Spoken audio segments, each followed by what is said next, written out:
जानेंगे एक बिजनेस के नजरिए से फिनेंस का क्या मतलब होता है और हम ये भी समझेंगे कि एक बिजनेस पर्सन या एक फाइनेंशियल मैनेजर कैसे फिनेंस को इफेक्टिवली और एफिशिएंटली मैनेज कर सकता है।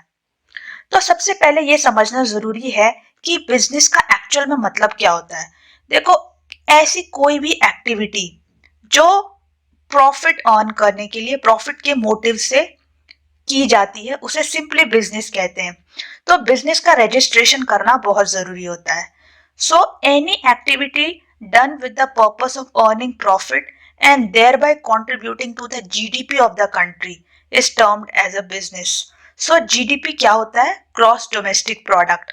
जो भी फाइनल वैल्यू ऑफ गुड्स और सर्विसेज एक साल में जो उनकी फाइनल वैल्यू होती है, उसे हम जीडीपी कहते हैं। तो सिंपल सी बात है, अगर कोई पर्सन बिजनेस स्टार्ट करता है तो उससे क्या होगा? कुछ ना कुछ वो प्रोड्यूस करेगा, प्रोडक्शन करेगा, तो उससे देश का जो है जीडीपी बढ़ेगा, यानी कि final value of goods and services जो कि एक साल में प्रोड्यूस होते हैं, उनकी वैल्यू बढ़ेगी। Okay, so with every new business new opportunities arise. हर नए बिजनेस के साथ कोई ना कोई नई अपॉर्चुनिटी अराइज होती है। Whether we talk about job opportunities, support to other industries and of course economic growth. Simple सी बात है, जब भी कोई पर्सन कोई बिजनेस स्टार्ट करेगा तो जॉब्स आएंगी, एम्प्लॉयमेंट जनरेशन होगा, लेकिन साथ में क्या होगा कि बाकी इंडस्ट्रीज को भी सपोर्ट मिलेगा। लेट्स से एक पर्सन कोई अपना स्कूल खोलता है, राइट, सो उसमें क्या होगा कि अदर इंडस्ट्रीज, जैसे फॉर एग्जाम्पल उसे फर्नीचर चाहिए होगा, स्टेशनरी आइटम्स चाहिए होंगे, इलेक्ट्रिसिटी से रिलेटेड चीजें चाहिए होंगी, राइट, वाटर फैसिलिटी। सो ये सारी जो अलग अलग चीजें हैं, अलग अलग इंडस्ट्रीज से रिलेटेड है, इन सबको भी सपोर्ट मिलेगा। जॉब अपॉर्चुनिटीज तो क्रिएट होंगी और साथ में इकोनॉमिक ग्रोथ होगी, देश की मतलब अर्थव्यवस्था की ग्रोथ होगी, right. Now every business requires more money to function and that money is simply termed as finance. तो finance क्या होता है? हर बिजनेस को वी नो पैसा चाहिए वर्क करने के लिए, तभी सस्टेन कर पाता है, राइट। सो उसको क्या कहते हैं? उस पैसे को, उसे सिंपली बिजनेस की लैंग्वेज में फिनेंस कहते हैं। So the question now arises is how do we manage this finance? अब हम इस finance को कैसे मैनेज करें? तो उससे पहले ये समझना जरूरी होता है कि मैनेजमेंट ऑफ फिनेंस का मतलब क्या होता है।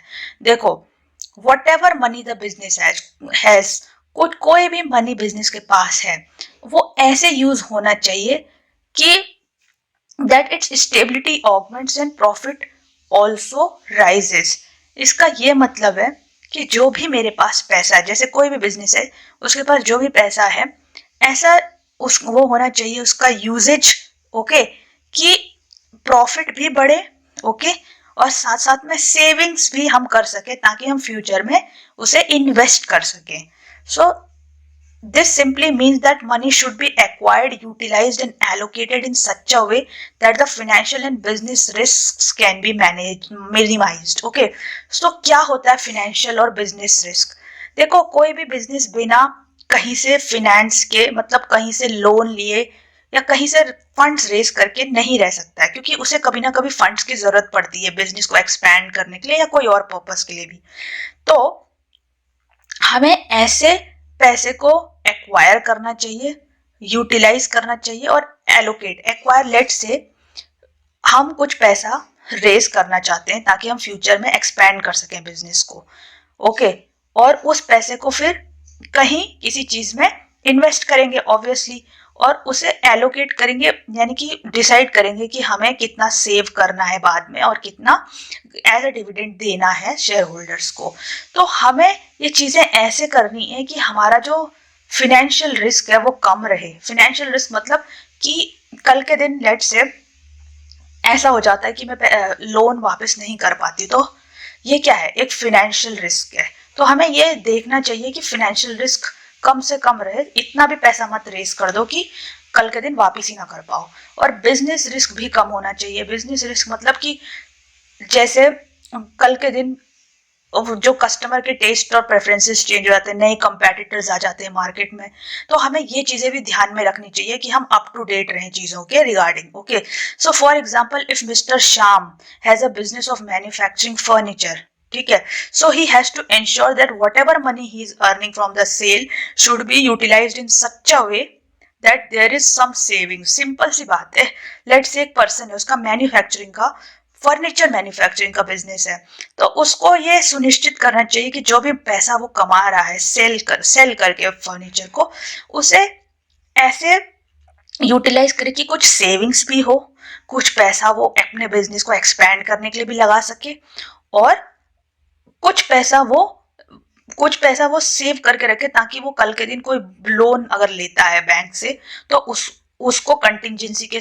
टाइम पे यूज कर सके, उस लोन को रीपे करने के लिए. Right now some popular definitions, तो कुछ फाइनेंशियल मैनेजमेंट की पॉपुलर डेफिनेशंस देख लेते. तो फाइनेंशियल मैनेजमेंट का सिंपली यही मतलब है कि आपके पास जो भी फाइनेंस है उसको कैसे इफेक्टिवली और एफिशिएंटली मैनेज करना, यानी कि उस पैसे को कैसे सेव करना, उस पैसे से फर्दर पैसा रेज करना मार्केट से, और कहाँ उस पैसे को इन्वेस्ट करना, राइट, और कितना पैसा सेव करना, रिटेन कितना करना. तो financial management is that area of business management devoted to a judicious use of capital. Capital is again the पैसा, okay, and a careful selection of the sources of capital in order to enable a spending unit to move in the direction of reaching the goals. okay, तो simple सी बात है, हमें ये देखना कि हम पैसा कहाँ से रेज करें. वी ऑल नो हम लोन्स ले सकते हैं, जैसे एक बिजनेस लोन ले सकता है, या फिर एक बिजनेस कहीं शेयर्स रेज कर सकता है मार्केट में, डिबेंचर्स रेज कर सकता है. तो हमें बहुत ही सावधानी के साथ या सोर्स ऑफ कैपिटल चूज करना चाहिए. ओके, और फाइनेंशियल मैनेजमेंट में हम यही पढ़ते हैं, और हमें पैसे का बहुत ही जुडिशियसली यूज करना चाहिए. तो this definition was given by JF Bradley. Okay, now financial management is the operational activity of a business that is responsible for obtaining and effectively utilizing the funds necessary for efficient operations. तो simple सी बात है, funds को obtain करना किसी भी source से, चाहे वो शेयर्स हो या आपके डिबेंचर्स हो या लोन्स हो, फंड्स को ऑब्टेन करना बहुत ही केयरफुली. ओके, ये देखना कि कहीं वो ज्यादा रेट ऑफ इंटरेस्ट तो नहीं है उनका. फिर उसके बाद जब वो एक्वायर कर लिए फंड्स, उन्हें इफेक्टिवली यूटिलाइज करना, मतलब कि सारा पैसा जो है फालतू कहीं खर्च नहीं कर देना, कहीं इन्वेस्ट करना उस पैसे को, जैसे किसी प्रॉपर्टी में इन्वेस्ट करना, ओके, बिजनेस के लिए, या फिर आपके शेयर्स वगैरह में, म्यूचुअल फंड्स में इन्वेस्ट कर सकते हैं, राइट, और किसी प्लांट या कोई मशीनरी खरीदने में इन्वेस्ट कर देना, ताकि हमें फ्यूचर में हमारा जो है रिस्क भी कम रहे. ओके, क्योंकि हमने काफी सारी इन्वेस्टमेंट्स की हैं, तो हमारा फ्यूचर में जो फाइनेंशियल रिस्क है वो कम हो जाता है. तो according to Solomon, financial management is concern with the efficient use of an important economic resource namely capital funds. तो सिंपल सी बात है, जो कैपिटल है, पैसे है, उसका एफिशिएंट यूज करना, मतलब वेस्टेज नहीं होना चाहिए पैसे का ढंग से इस्तेमाल करना. Now functions of FM, financial management का फंक्शन क्या है, मतलब इसमें एक फाइनेंशियल मैनेजर या बिजनेस पर्सन करता क्या है एक्चुअली. तो there are three functions, broadly there are three functions: financing और capital structure decisions, investment of capital और capital budgeting decisions या dividend decision. तो इसका सिंपल सा मतलब है कि फाइनेंसिंग डिसीजन में हम ये डिसाइड करते हैं कि हमें अगर जरूरत है तो हम पैसा कहाँ से रेज करें, किन सोर्सेस से रेज करें, क्या मैं बैंक से लोन लूं, क्या डिबेंचर्स से पैसा रेज करूं, या फिर शेयर से करूं. ओके, कैसे मैं पैसा रेज करूं, और फर्दर कैपिटल स्ट्रक्चर, मतलब कि मैं किस रेशियो में पैसा रेज करूं, मतलब कितने शेयर्स होने चाहिए, कितने डिबेंचर्स होने चाहिए, कितना बैंक का लोन होना चाहिए, किसी भी फाइनेंशियल इंस्टीट्यूशन का कितना लोन होना चाहिए, तो उसका रेशियो भी डिसाइड करना होता है हमें, और मुझे पैसा कितना चाहिए. इन्वेस्टमेंट, फिर दूसरी चीज है investment of capital budgeting decisions. उसमें हम ये डिसाइड करते हैं कि अब जो मेरे पास पैसा है उस पैसे को मैं कहाँ इन्वेस्ट करूं. ओके, इन्वेस्टमेंट कहाँ कहाँ हो सकती है, जैसे लेट्स से मैं एक नया प्लांट लगाती हूँ या फिर कोई नया एसेट खरीद लेती हूँ, मशीनरी वगैरह, ओके, या फिर कोई प्रॉपर्टी, कोई बिल्डिंग वगैरह खरीद लेती हूँ बिजनेस पर्पस के लिए, तो दिस इज इन्वेस्टमेंट। उस पैसे को कहाँ लगाना है, तो कैपिटल बजटिंग डिसीजंस में हम लॉन्ग टर्म कैपिटल आपका इन्वेस्टमेंट डिसीजंस लेते हैं। मतलब कि जैसे हम किसी, हमने नया प्लांट लगा दिया क्योंकि ये हमें बहुत समय तक बेनिफिट देने वाला है, तो ये कैपिटल बजटिंग में आएगा, ओके। वैसे वर्किंग कैपिटल डिसीजंस भी पार्ट होता है, डिसीजन भी पार्ट होता है इन्वेस्टमेंट का। उसमें हम जो पैसा है, मैंने कुछ पैसा लेट से रेज किया है, कुछ पैसा मैं एक नया प्लांट लगाने में लगा देती हूँ और कुछ पैसा मैं लेट से कुछ रॉ मटेरियल खरीदने में लगा दी। तो जो रॉ मटेरियल खरीदने में पैसा हमने स्पेंड किया वो एक वर्किंग कैपिटल डिसीजन है, राइट। कैपिटल बजटिंग डिसीजन नहीं है वो। डिविडेंड डिसीजन मतलब कि हमारे पास जो भी प्रॉफिट है, ठीक है, या फिर हमने जो भी मार्केट से पैसा उठाया और सब उसको कहीं इन्वेस्ट करने के बाद जो हमारे पास बच गया, उस पैसे को हम कहाँ ला, उस पैसे को हम कितना डिवाइड करें, ठीक है, शेयर होल्डर्स के बीच में, या करें कि नहीं करें।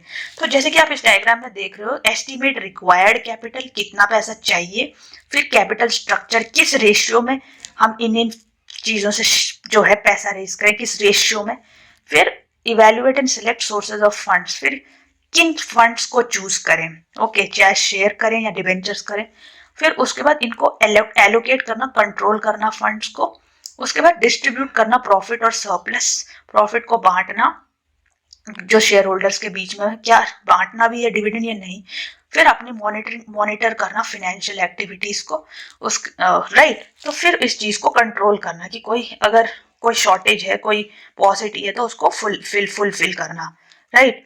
ना सबसे पहले जैसे फाइनेंसिंग डिसीजन आता है इसमें, तो सिंपल सी बात है, it is concern with the sources of raising the finance. मुझे फाइनेंस, पैसा कहाँ से रेज करना है मार्केट से, ईदर फॉर फर्दर एक्सपेंशन, या तो मुझे अपने बिजनेस का एक्सपेंशन करना है या फिर मुझे डेली रिक्वायरमेंट्स मीट करनी है। So it also talks about the ratio in which various sources will be divided, और किस रेशियो में मुझे पैसा रेज करना है। लेट्स से शेयर से 5 लाख रुपीज रेज करने, और डिवेंचर से 2 लाख रुपीज रेज करने, बॉन्ड से 3 लाख, तो ये शेयर इनका रेशियो क्या रहेगा, 5:2:3 जैसे इस केस में। So employment of debt capital, that is the debentures, any kind of loan obtained basically implies a higher return to the shareholder। तो अगर हम डेट कैपिटल एम्प्लॉय करते हैं अपने कैपिटल स्ट्रक्चर में, ज्यादा डिबेंचर ज्यादा करते हैं, तो इसका इस सिंपल सा मतलब है कि शेयर होल्डर को ज्यादा रिटर्न मिलेगा, पर साथ में ये भी होगा कि फाइनेंशियल रिस्क बढ़ जाएगा। क्यों? क्योंकि जितना आप डिबेंचर्स या कोई भी लोन लेते हो बैंक से, तो क्या होता है, आपके वापस करने की क्षमता घटती रहती है, तो फाइनेंशियल रिस्क इसलिए बढ़ जाता है। So when we talk about the equity capital, जब हम इक्विटी कैपिटल से पैसा रेज करते हैं, लेट्स से शेयर से पैसा रेज करते हैं मार्केट से, सो उसमें क्या होता है कि क्योंकि शेयर मार्केट स्टॉक मार्केट में लिस्टेड है, तो बिजनेस रिस्क बढ़ जाता है। बिजनेस रिस्क क्या होता है, ऐसा रिस्क जो अनसर्टन है, जो सिस्टमैटिक रिस्क है, राइट, बीटा भी कहते हैं इसे। तो जो बीटा है वो क्या होता है, हमारा बढ़ जाता है, क्योंकि वहां पे मार्केट रिस्क आ जाता है कि हम उसको कंट्रोल नहीं कर सकते, क्योंकि आप शेयर मार्केट में लिस्टेड है, तो हम उस चीज को कंट्रोल नहीं कर सकते कि कल के दिन कितना फ्लक्चुएट होगा। तो बीटा जो कि सिस्टमैटिक रिस्क है, हमारा बढ़ जाता है वो, right. Now investment decisions, so investment decision का सिंपल सा मतलब है कि जो हमने पैसे रेज किए हैं, जिस रेशियो में रेज किए, किसी भी सोर्स से किए, उस पैसे को हम कहाँ लगाएं, ठीक है। This is also very important. पैसा है मेरे पास, लेकिन अगर मैं उसे ऐसे ही वेस्ट कर दे, कोई भी पर्सन उसे, बिजनेसमैन उसे ऐसे ही वेस्ट कर देता, तो उसका कोई फायदा नहीं है। तो उस पैसे को कहाँ लगाना है, किन एसेट्स में लगाना है, ताकि मेरा पैसा ग्रो करे। So it basically talks about the assets और projects in which the funds obtained और profits will be invested. So it could be in a new building, okay, new plant or new machinery for that matter. The long term investment decisions are known as capital budgeting decision। तो long term capital आपके investment decisions को क्या कहते हैं, capital budgeting decisions, और short term को क्या कहते हैं, वर्किंग कैपिटल डिसीजंस। तो क्या होते हैं कैपिटल बजटिंग डिसीजंस, इसका मतलब यह है कि हम ऐसी चीज में पैसा लगा रहे हैं, जो हमारे पास पैसा है वो हम इन चीजों में लगा रहे हैं जहां पे मेरा पैसा, जो मुझे रिटर्न बहुत लंबे समय तक देगा, ठीक है। जैसे मैंने कोई नया प्लांट खरीद लिया, कोई नई मशीनरी खरीद ली। वर्किंग कैपिटल में क्या होता है, हम पैसा जो है शॉर्ट टर्म वाली चीजों में लगा रहे हैं, जैसे मैंने कोई रॉ मटेरियल खरीद लिया, ठीक है, रॉ मटेरियल खरीद लिया या वर्कर्स की सैलरी पे कर दी। For example let's say a business person raises 10 lakh rupees through shares and decides that he will be investing 5 lakhs for purchasing new machine and 5 lakhs he will spend on purchasing raw material for further production। तो उसने क्या decide किया, जो 10 लाख रुपए race किए थे कि मैं 10 लाख में से 5 लाख तो नई मशीन खरीदने में लगाऊंगा और 5 लाख रुपए रॉ मटेरियल को खरीदने में लगाऊंगा फ्यूचर फर्दर प्रोडक्शन के लिए। नाउ लास्टली है डिविडेंड डिसीजन। देखो डिविडेंड डिसीजन क्या होता है कि जो भी पैसा मेरे पास बच जाता है इन्वेस्ट करने के बाद, या फिर मेरा जो प्रॉफिट है उसमें से कुछ पोर्शन बच जाता है, तो उस पैसे को मैं क्या सेव करूं, रिटेन्ड अर्निंग्स करूं, या फिर उसको डिविडेंड के रूप में उसे बांट दूं। So after acquiring the funds and determining their ratio, that is the capital structure, the financial manager decides where to invest these funds. Remember it is not only including acquired funds but also even the profits. तो सिर्फ acquired funds नहीं आते हैं इसमें, लेकिन profits भी हो सकते हैं। Even profits can be invested somewhere. Now the profits earned after being invested has to be either saved or distributed as dividends, right? So simple सी बात है, जो या तो मेरे पास प्रॉफिट है उससे मैं कुछ पैसा बांटूं या कुछ सेव कर लूं रिटेन अर्निंग्स के फॉर्म में, या तो फिर मैंने जो भी पैसा मार्केट से रेज किया उसमें से कुछ पैसा सेव करूं या कुछ पैसा उसे डिस्ट्रीब्यूट कर दूं as dividend. So this again depends on the company's future plans. तो ये डिपेंड करता है कंपनी के फ्यूचर में प्लान्स क्या है, राइट। अगर उसका फ्यूचर में प्लान है कि मुझे और इन्वेस्ट करना है और मुझे एक नया प्लांट खोलना है, नई फैक्ट्री लगानी है, कुछ भी एक्सपेंड करना है, दूसरे मार्केट दूसरी कंट्रीज में जाना है, तो वो उसका प्लान है, तो वो पैसा ज्यादा डिविडेंड नहीं देगी।